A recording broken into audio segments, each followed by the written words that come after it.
काफी बड़े पैमाने पर लोगों में उत्साह दिखाई दे रहा है, क्योंकि 2 वर्ष के बाद कोरोना जैसी महामारी से लोगों को राहत कुछ मिलती हुई दिखाई देती है। इसलिए सरकार ने भी उतने प्रतिबंध नहीं लगाए हैं और लोग बड़े श्रद्धा के साथ इस आयोजन के साथ भागीदार बनना चाहेंगे। जिन सावधानियों के बारे में पिछली बार बोला गया था, प्रत्येक जिला प्रशासन उन सभी सावधानियों को वहां अपने अपने जनपदों में अपनाएं। लापरवाही किसी भी स्तर पर न होने दें, क्योंकि छोटी सी लापरवाही एक बड़े बवाल का कारण बन सकता है। उसके कारण आगजनी और अन्य घटनाएं वहां घटित हो सकती हैं।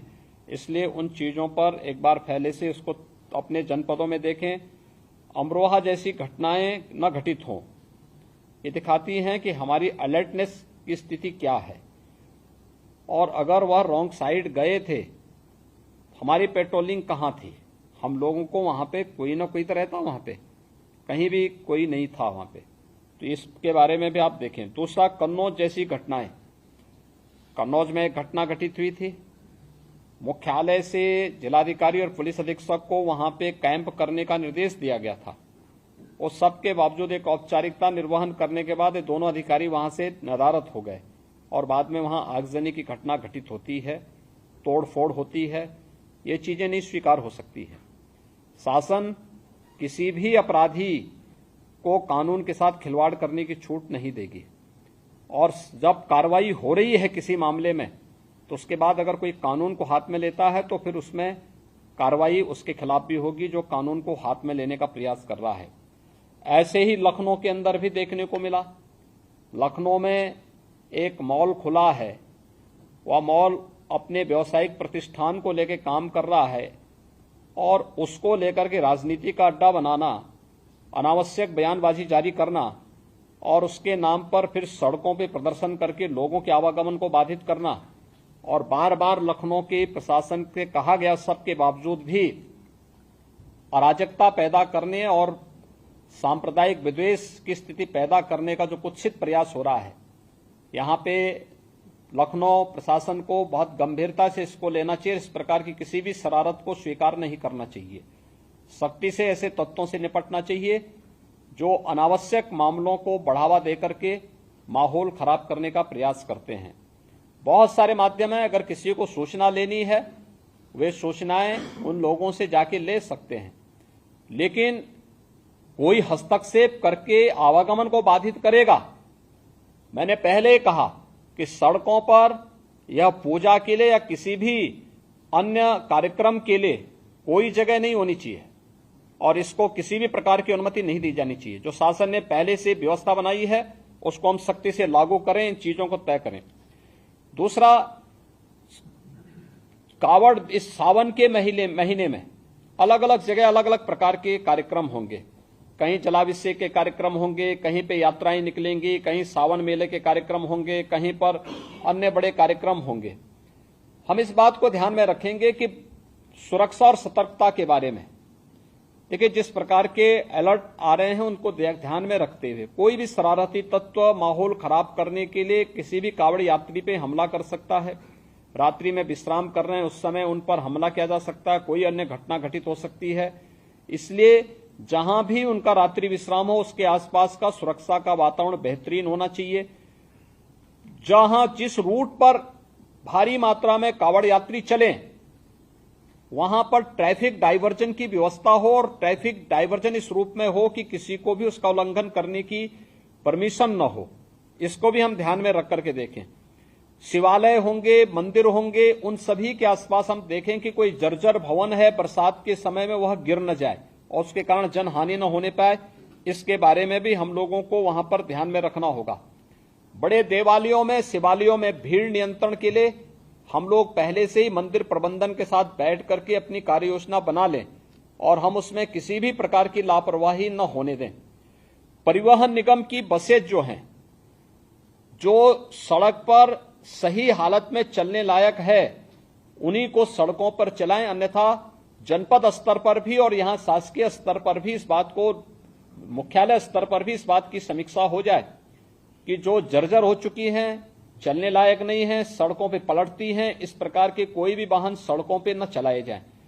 और कहीं भी किसी प्रकार की कोई स्थिति न आने पाए।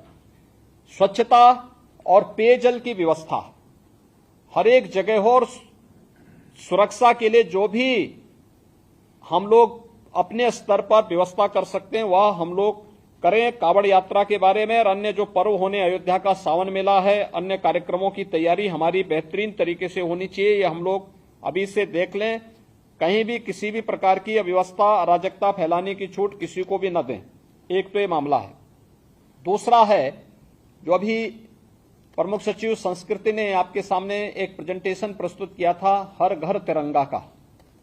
हर घर तिरंगा 11 से 17 अगस्त के बीच में एक बृहद अभियान चलेगा पूरे देश के अंदर। इसमें प्रभात फेरियां निकलेंगी।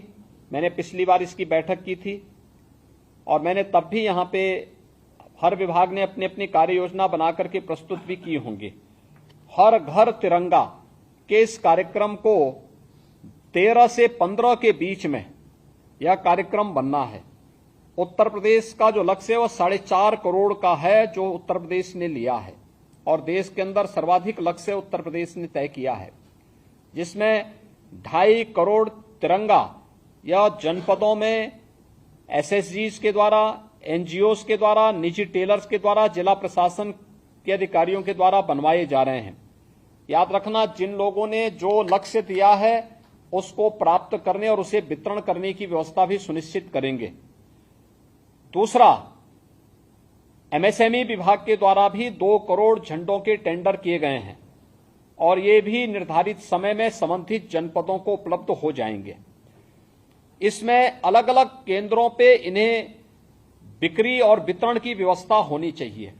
खासतौर पर ग्राम पंचायत में ग्राम सचिवालय हो गए, इसी प्रकार से बेसिक शिक्षा परिषद के हमारे विद्यालय हो गए, प्राथमिक स्वास्थ्य केंद्र हो गए, और भी हमारे वह अन्य जितने भी ब्लॉक के अंदर ब्लॉक मुख्यालय, जिले के अंदर सीडीओ के अधीन, वहां पर हम लोग इस बात को एक वहां पे व्यवस्था करें। और मुझे लगता है कि अगर जिला प्रशासन चाहे तो बहुत अच्छे ढंग से जो तंत्र हमारे पास पहले से खड़ा है, किसी भी चीज की कमी नहीं है, एक एक उसको ले सकते हैं। एक दिन बेसिक शिक्षा अधिकारी के साथ बैठक करके हर बेसिक शिक्षा अधिकारी के स्तर पर हर प्राथमिक विद्यालय और जूनियर हाई स्कूल के प्रधानाचार्यों के साथ एक किसी रविवार के दिन वो बैठक ले सकते हैं और उनके माध्यम से बेसिक शिक्षा परिषद के विद्यालयों को एक्टिवेट कर सकते हैं।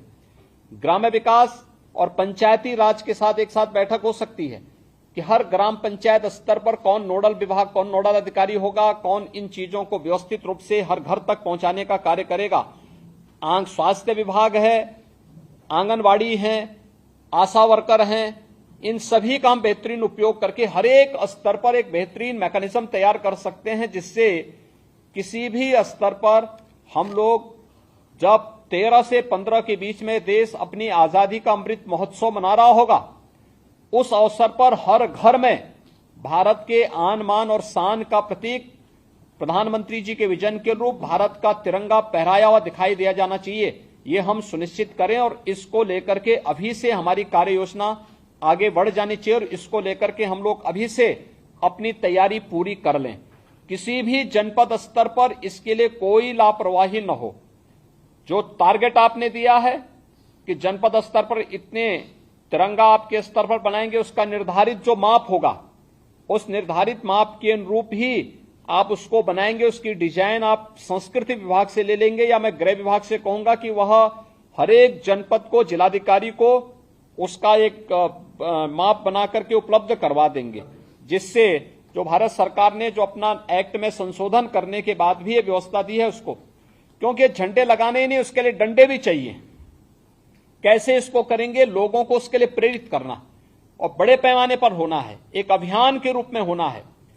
प्रभात फेरी का प्रदर्शन, झंडा गीत का रिहर्सल, ये सभी चीजें होनी चाहिए।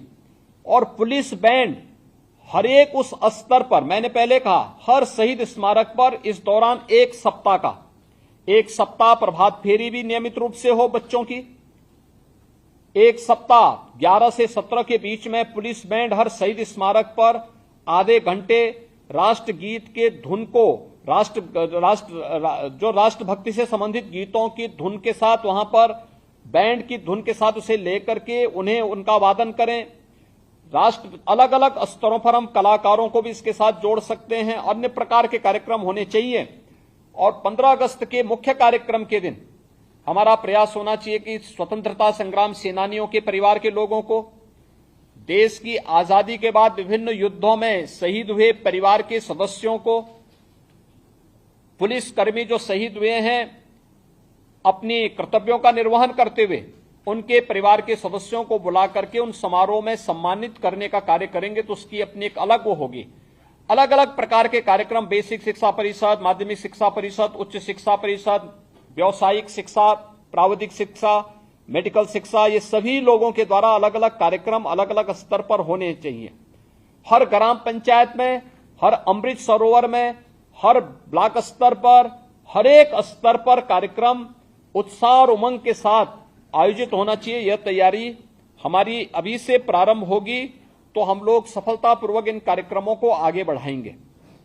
हमारा प्रयास हो कि 31 जुलाई तक हर हाल में जो शासन स्तर से झंडे जाने वे भी पहुंच जाएं और जनपद स्तर से भी जो झंडे तैयार हो रहे हैं वे भी 31 जुलाई तक पहुंचने की कार्रवाई हर स्तर पर हो जाए, यह भी हम सुनिश्चित करवा लें। यह एक कुछ कार्यक्रम हमारे जो चलने हैं इस पर हम लोग गंभीरता से ध्यान रखेंगे, इसको देखेंगे।